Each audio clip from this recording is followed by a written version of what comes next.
بسم اللہ الرحمن الرحیم۔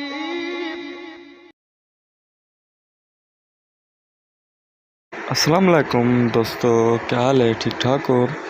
امید کرتا ہوں اللہ کے فضل و کرم سے آپ سب لوگ ٹھیک ٹھاک ہوں گے۔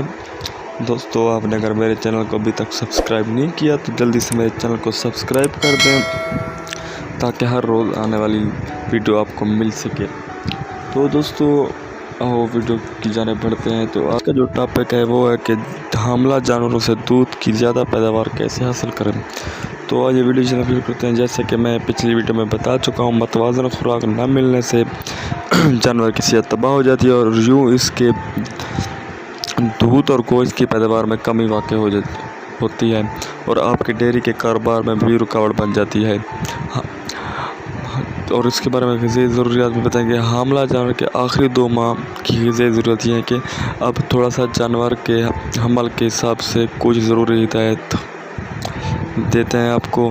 حمل کے آخری 2 ماہ جانور کی زندگی کے انتہائی اہم ہوتے ہیں، کیونکہ اس دوران بچے کی بڑھوتری بڑی تیزی سے ہو رہی ہوتی ہے۔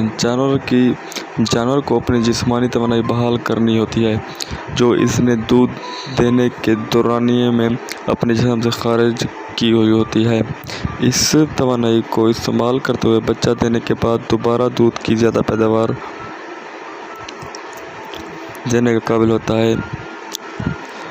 اپنے جانور کو خشک کر لیں، یعنی دودھ کی چوائی روک لیں اور جانور کو 1.5 سے 2 کلو روزانہ ونڈا دیں اور ساتھ ہی اچھی کوالٹی کا سبز چارہ یا پھر سیلیج استعمال کروائیں اور اسی دوران توڑی بالکل نہ کھلائیں بلکہ توڑی کھلانے سے پرہیز کریں۔ لہٰذا خوشحالی کے لیے ضروری ہے کہ اپنے مویشی کو دی جانے والی خوراک کے بارے میں ضروری جانتے رہیں، ہر قسم سے آگاہ رہیں تاکہ آپ کے ڈیری کے کاروبار میں کسی قسم کی رکاوٹ بھی نہ ہو سکے۔ تو دوستو، آج کی یہ ویڈیو تھی جو کہ انتہائی اہم ہے۔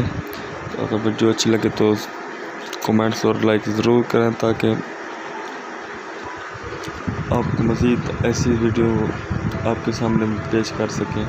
تو آج کے لیے اتنا ہی، دعاؤں میں یاد رکھیے گا۔ اللہ حافظ۔